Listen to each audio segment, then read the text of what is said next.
యుద్ధం మిగిలే ఉన్నది ఆర్మూరులోనా, సిద్ధంగం అన్నాడు మన రాకేశల్లా.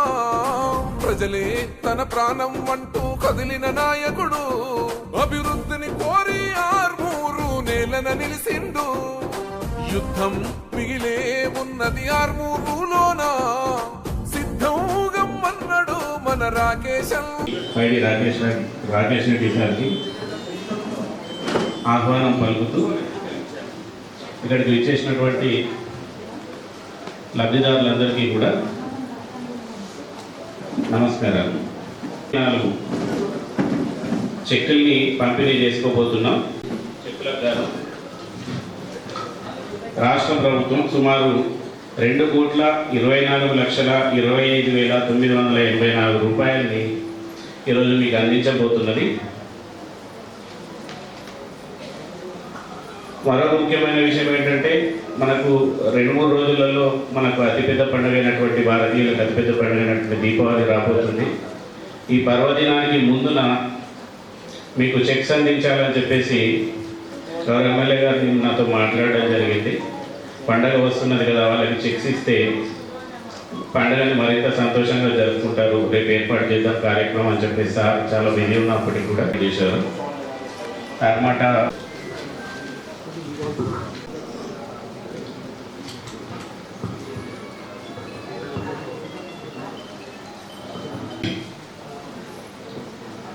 ఆర్మూర్ పట్టణ ప్రజలకు తెలంగాణ ప్రభుత్వం ఏదైతే కళ్యాణ లక్ష్మి షాదీ ముబారక్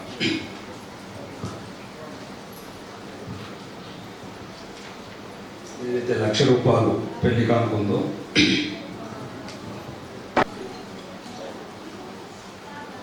ప్రజలందరూ తెలుసుకోవాల్సింది ఏంటంటే,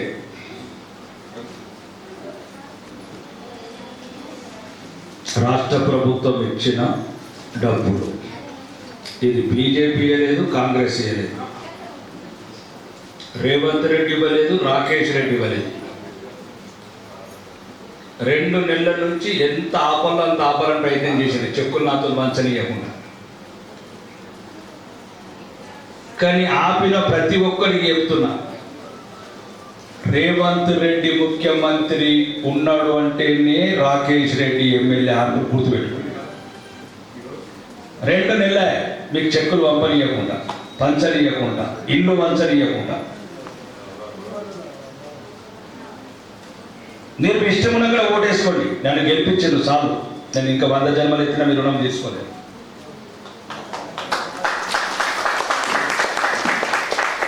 పేదలతో రాజకీయాలు ఎందుకు రండి? నేను ఆర్మూర్లో ఆడొక్కడు, ఈడొక్కడు, గల్లీకొక్కడు, ఢిల్లీకొక్కడు జమైండు.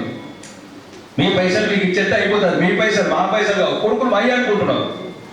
సందులలో ఉన్నాడు, బొందులలో ఉన్నాడు, రాజకీయ ముసుగులో పెట్టుకున్న ఏషగాళ్ళు అదే కాదు. ఇవి మీ పైసలు, నా పైసలు కూడా కాదు, మీ పైసలు. ఇండ్లు వంచనిత్తలేరు.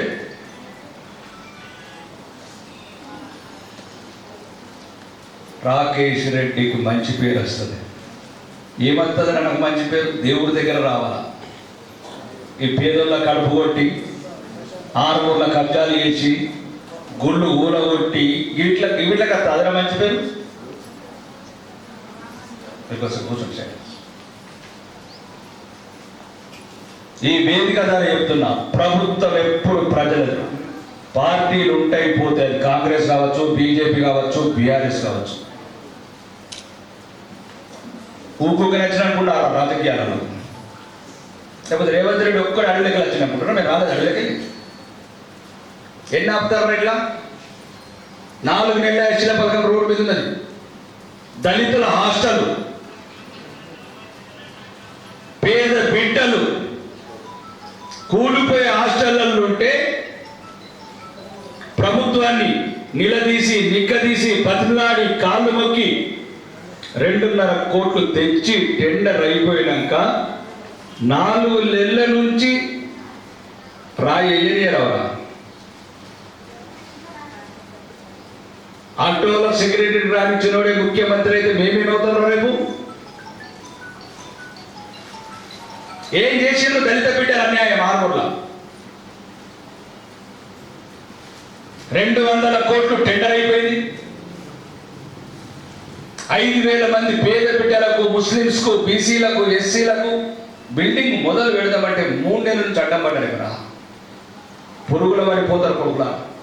నన్ను ఓడగొట్టాలంటే ఓడగొట్టురా, ఎన్నికల రెడీ ఉన్నా. ఇంకా 3 ఏళ్ళు ఉన్న కొడుకులా. ఏం చేసారు పేదలు? పేద పిల్లలు చదువుకోవద్దు, పేద పిల్లలకు హాస్టల్, పేదలకు ఇళ్ళద్దు, పేదలకు రేషన్ కార్డులద్దు, పేదలకు షాదీ ముబారక్ పంచద్దు, పేదలకు కళ్యాణ లక్ష్మి పంచద్దు. ఏం చెప్తారా మీరు రాజకీయము? మీ జెండాలు మారినాయి కానీ కొడుకులారా, మీ గుండెలు మారలేదురా. మీరు మారరా ఆరునులా, మీ సంగతి మళ్ళా చూస్తాం అనుకుంటారు. కొడుకులారా వేషాలు వేసుకుంటున్నారు. ఏం చేసిండ్రు పేద ప్రజలు ఆరునులా? అధికారులకు నరకం చూపిస్తారు. అధికారులు రాజకీయాలలో నిలబడి ప్రజల అభిమానం పొంది ప్రజల కాళ్ళు మొక్కి గెలవడిన ప్రజలు అసహించుకున్న వాళ్ళు, ప్రజలు తిరస్కరించిన వాళ్ళు, ప్రజలు ఊసిన వాళ్ళు ఏం చేశారా మీరు? ఆకుని ఏటికాల గట్ట కబ్జా, రాజారాం నగర్ కబ్జా, జిరాయి నగర్ కబ్జా, మామిడి పెళ్లి కబ్జా, ఏమేమి చేయలేదా మీరు? ఆకుని ఆడబిడ్డల మీద అత్యాచారాలు, రాత్రి 12 గంటల కొడుకుల బీరు పాటలు కొట్టారు. 6 మూలంత నిద్రపోనివ్వలేదా? 10 ఏళ్ళు 6 మూలంత నిద్రపోనివ్వలేసారు నాకు కొడుకుల. మళ్ళా రూపం మార్చిర్రు, వేషం మార్చిర్రు కొడుకులు. అందరు జాగ్రత్త ఉన్నాడు ఆ కొడుకులతో. అలా గుండెలు మారలేదు, గుర్తులు మారినాయి. అలా జెండాలు మారినాయి, మనుషులు మారలేదు. వాళ్ళే మళ్ళీ మారువేషాలు తిరుగుతున్నారు. ఆడవల్ల ఈ మీ ద్వారా చెప్తున్నా, మీరు నన్ను గెలిపించరు, మీకు నేను జవాబుదారి, ప్రజలకే జవాబుదారి. నేను బ్రోకర్లకు, చీటర్లకు 2 నెలల కింద వెళ్ళాల్సిన షాదీ ముబారక్ ఎన్ని రోజులు తప్పుకుంటారా? నేనే వంచాలా మళ్ళా? ఆడ రేవంత్ రెడ్డి ముఖ్యమంత్రి, రాకేష్ రెడ్డి వంచాలా? ఇన్నుండి అధికారులను ఇబ్బంది పెట్టి ఏం చేస్తారు అధికారులు? మీరు మంచి పని చేయండి, ఏదైనా చేసింది చెప్పుకోండి, ఎన్నికలప్పుడు చెప్పుకోండి, మా ప్రభుత్వం ఇది చేసింది, మా ప్రభుత్వం ఇది చేసింది అని చెప్పుకుంటారా? రోడ్లు తీసుకొస్తే బాధ, హాస్టల్లకు పైసలు తీసుకొస్తే బాధ. ఎందుకు తీసుకురావద్దు రావణకు? ఎవడప్ప సుబ్బరా? రేవంత్ రెడ్డి ఇంట్లోకి వెళ్తున్నారా? నాకు రేవంత్ రెడ్డి ఇంట్లోకి వెళ్తున్నాడా? ఎల్మదూరం వెళ్తున్నారా? 6 ప్రజల హక్కు. మేము ఇక్కడ పన్నులు కడుతున్నాం, ఎక్సైజ్ ట్యాక్స్ కడుతున్నాం, సబ్ రిజిస్టర్ ట్యాక్స్ కడుతున్నాం, రోడ్ ట్యాక్స్ కడుతున్నాం, మున్సిపల్ ట్యాక్స్ కడుతున్నాం, రెవెన్యూ ట్యాక్స్ కడుతున్నాం. ఎవరప్ప సుమ్రా ఈ డబ్బులు? ఎవరప్ప సుమ్రా? కొడుకుల చెక్కులు ఆపుతారు, పేదలకు ఇళ్ళు ఆపుతారు. 336 ఇళ్ళు ఆర్మూల ఎన్నొత్తులు మంచదురా? ఎన్నొత్తులు అడ్డం పడతారా?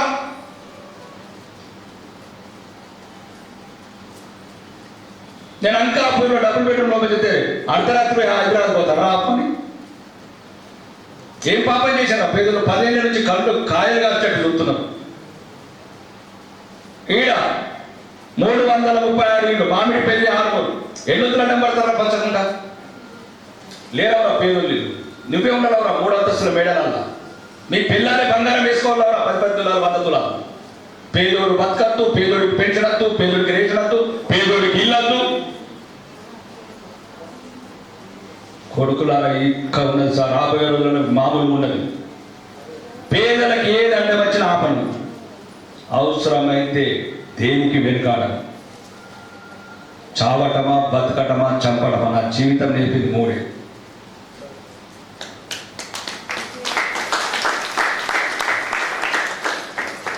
ఇప్పుడు ఈ చెక్కు 2 నెలల కింద ఇస్తే దేనికన్నా వాడుకునేవాళ్ళు. ఏం చేసినా అరలో పెట్టింది. అద్దు ఏమైనా తెలవాల్సని నువ్వు అద్దన్న కాదన్న లోకలేసి గెలిపించరా? నన్ను ఓట్లేసి గెలిపించన్నాను. నీ రేవంత్ రెడ్డి ముఖ్యమంత్రి ఉంటే పైడి రాకేష్ రెడ్డి వెనుక నేను 2 రోజులు రేవంత్ రెడ్డి ఎట్టుంటారా? రాకేష్ రెడ్డి ఎమ్మెల్యే లేనప్పుడు ప్రజాస్వామ్యంలో ముఖ్యమంత్రి ఎట్లుంటాడు? కలెక్టర్ ఇచ్చింది ఇచ్చింది ఒకటే లెటర్, నాకు రేవంత్ రెడ్డి. ప్రజల మీద ప్రేమ ఉంటే ఎలక్షన్ తప్పకుండా చెప్పుకోండి, ఈ సంవత్సరం మీరు ఏం చేసినా చెప్పుకోండి, కానీ నాకు అడ్డం పడకండి. ఇప్పుడు కూడా ఒకటి ఎంఆర్ఓ గారు మొన్న గౌరవనీయ ముఖ్యమంత్రి గారికి చెప్పినాం, ఇక్కడ మీ అందరికీ చెప్తున్నాం, అలా విలేకరులకు చెప్తున్నా, తెలంగాణ రాష్ట్ర ముఖ్యమంత్రి అనుముల రేవంత్ రెడ్డి గారికి నిజామాబాద్లో మొన్ననే చెప్పిన 336 ఇళ్ళున్నాయన్న ఆర్ముల్లా మీ వాళ్ళు మంచరెత్తలేరు, కాలికెత్తే మెడకు మెడకెత్తే కాలికెత్తారు కొడుకులు అంటే గౌరవనీయ కలెక్టర్ గారికి ఆర్డర్స్ ఇచ్చారు. అన్నరులకు మాత్రం ఎట్టి పరిస్థితులు ఇవ్వకూడదు. కలెక్టర్ గారి దగ్గర ఇన్స్ట్రక్షన్ తీసుకోండి. ఎక్కడన్నా 1-2 తప్పిదాలు జరుగుతాయి, మనం మనుషులమే కాబట్టి మీరు కూడా దయచేసి కొద్దిగా సహకరించండి. ఉన్నోళ్ళు రాకండి మా దగ్గరికి. ఇప్పుడు అంకాపురంలో ఇబ్బంది అయింది మాకు, నా ప్రమేయం లేకుండా జరిగింది. అలా కన్నీళ్ళతో ఉసురు తగిలిటట్లమ్మా. అందుకోసమే వేదిక ద్వారా చెప్పిన క్షమించండి నా ప్రమేయం లేకుండా.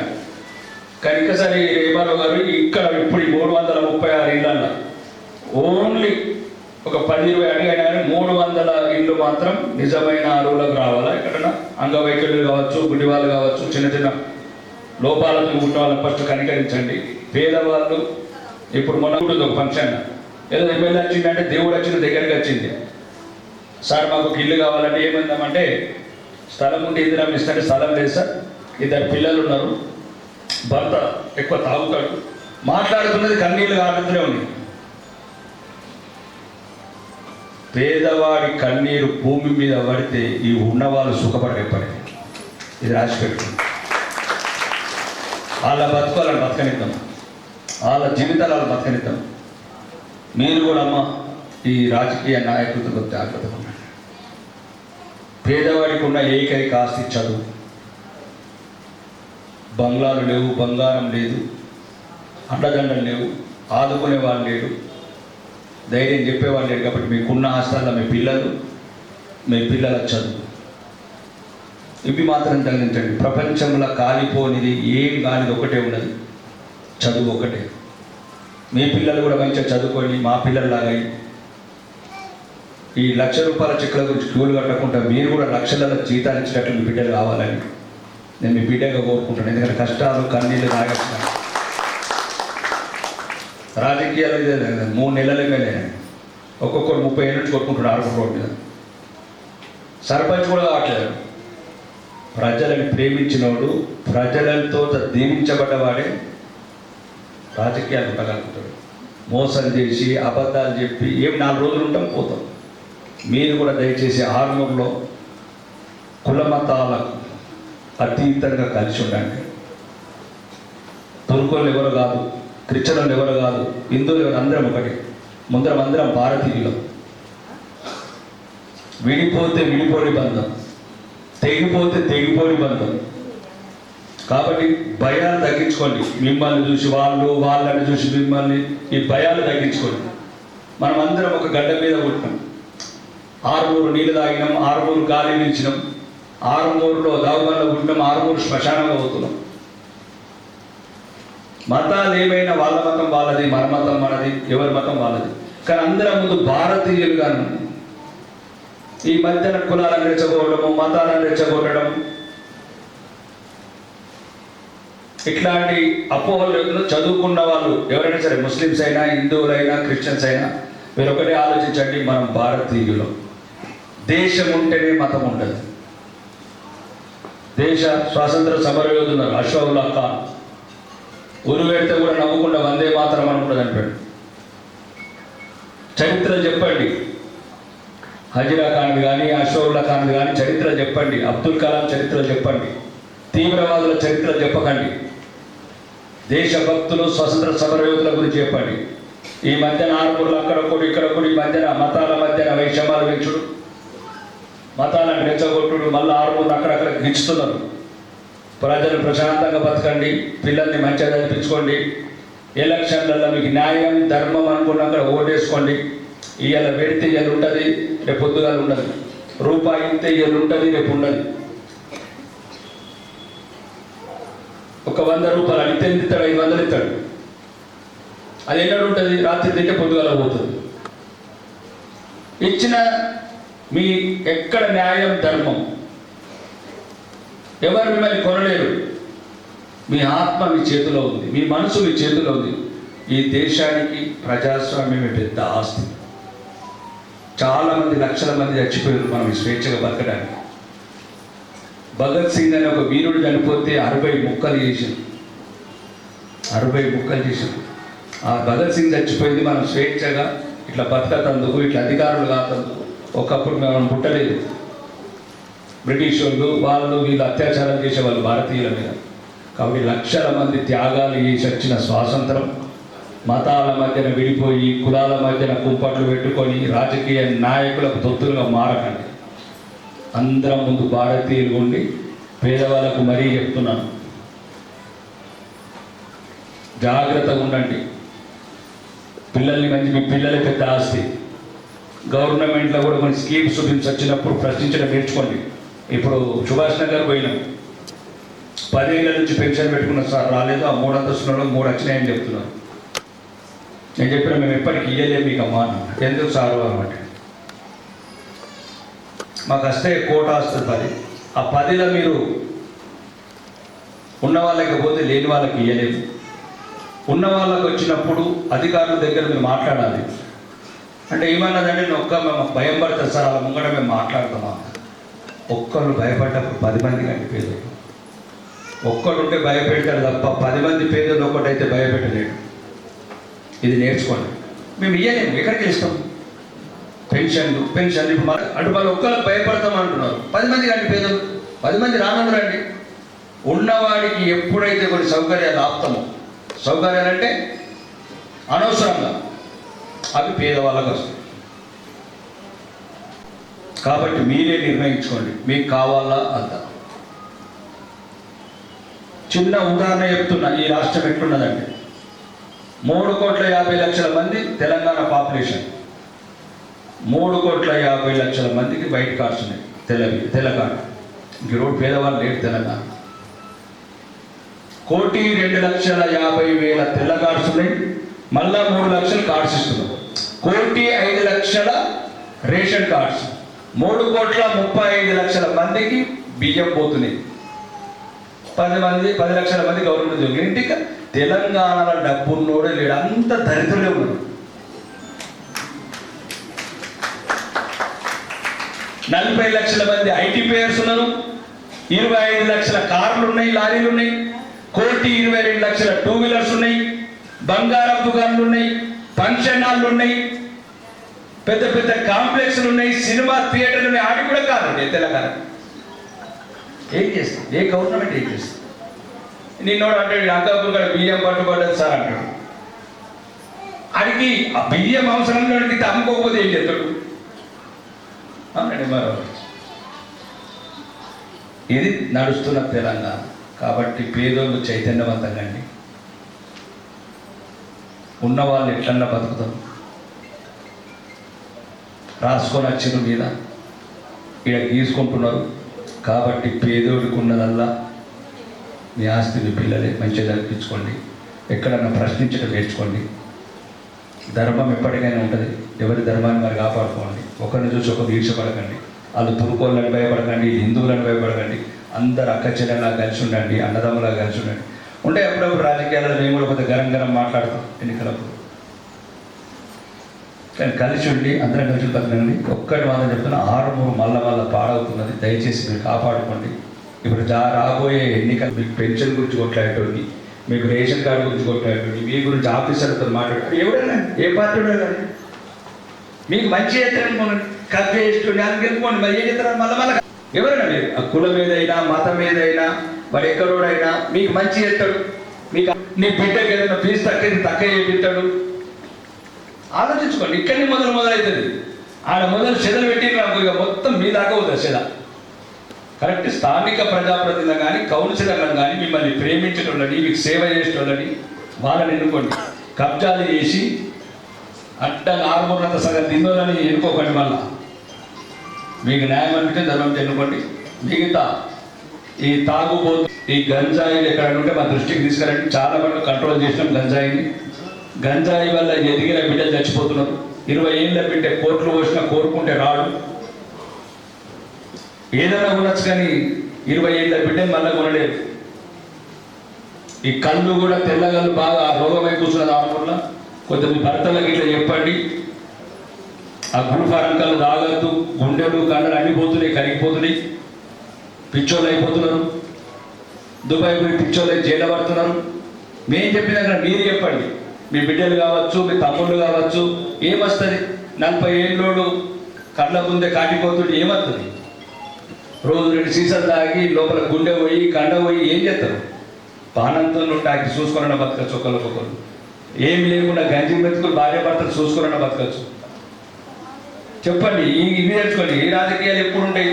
కాబట్టి మీరందరూ ఆరుగురు ప్రజలందరూ క్షేమంగా శాంతిగా కలిసిమెలిసి అందరూ సుఖ సంతోషంతో ఉండాలని, రాబోయే దీపావళి మీ అందరి కుటుంబాలలో ఆనందోత్సవాలు విరజిల్లాలని, మీ బిడ్డగా మీరు నన్ను గెలిపించి ఒక ఉన్నతమైన స్థానంలో పైడి రాకేష్ రెడ్డి ఆర్మూర్ ఎమ్మెల్యే అనే బిరుదించిన మీ అందరికీ మళ్ళొకసారి పాదాభివందనం చేస్తూ సెలవు.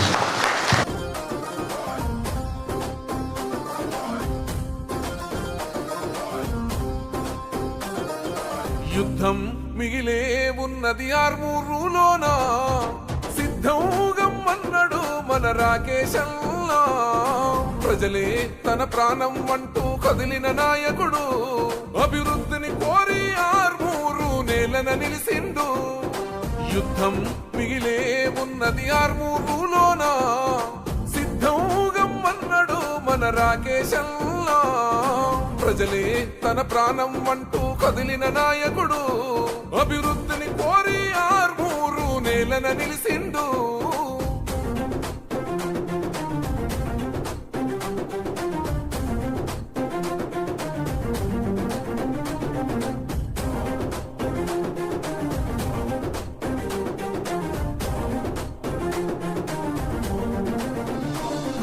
లంకాపూరు గడ్డ మీద ఓ పొద్దై